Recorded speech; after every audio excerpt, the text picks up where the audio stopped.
So I think it's a very important point. I think India went through the largest general elections for a democratic country in the world. 700 million people voted. I think the biggest change is that the government has come with a decisive majority.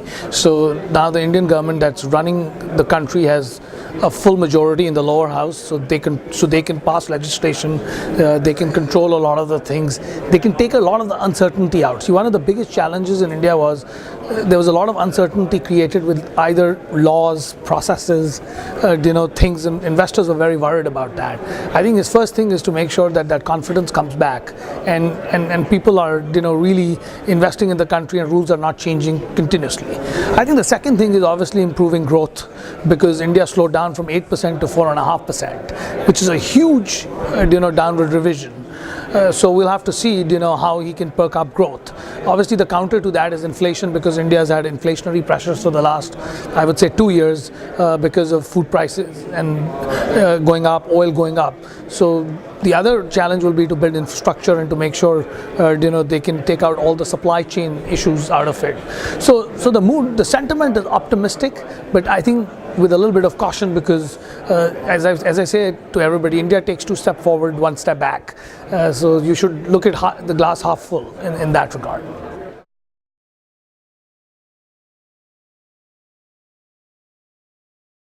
So, like I said, there are 3 or 4 areas that he needs to do in the first 6 months.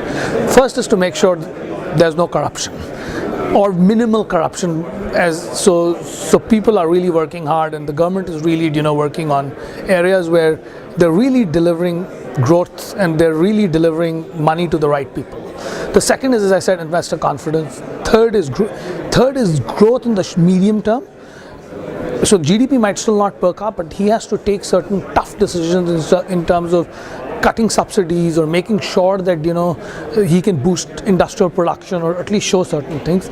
And I think not 6 months, but in the next 1 year, lower interest rates, because India is in a very high interest rate regime, and it's very hard for industry to put new capacity with that kind of interest rate regime. So I would say those are the 3-4 areas: interest rate cut, infrastructure building, investor confidence, and reducing corruption.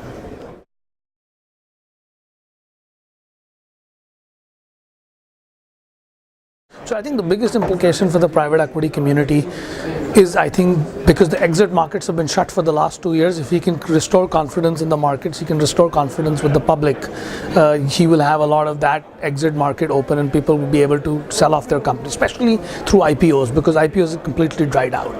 Secondly, I think you will also they've created a little bit of this issue around the taxation treaty, which at least the new government has already come and quelled and said nothing's going to change there, because it's ridiculous to say what they said. And the third thing, I think, for private equity community is just inflow of more capital, because India has had very low, compared to the GDP size, the private equity dollars have really reduced in the last 2-3 years, and I think you'll see a little bit of that change. So I think those are the 3 areas: exit, a little bit more of capital coming into private equity, and just on the taxation and regulatory upfront, a lot more clarity.